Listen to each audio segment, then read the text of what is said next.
Rob, I'm curious as to why you would make a dovetail joint by hand. We have routers, power tools today, and it would seem to me much easier to do it with a router.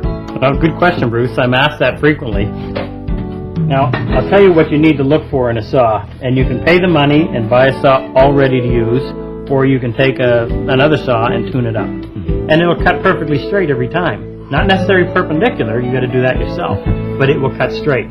When you open up that drawer, those dark pins really jump out. That's what it's all about. That's the artistic beauty of it again. That is.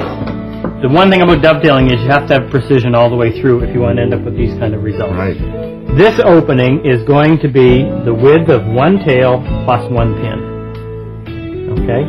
Now what we do is we start right here and we start stepping across. And whatever falls on the other side of this line is going to be the width of our interior pin. Light touch.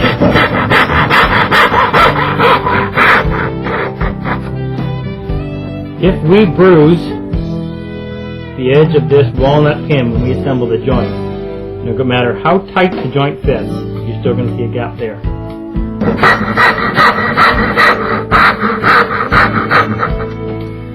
Steel hammer, because you can read it. What I mean by that is as you tap with a steel hammer, you can feel when it's going together or when it's getting held up. You try to do it with a rubber mallet, you can't do that.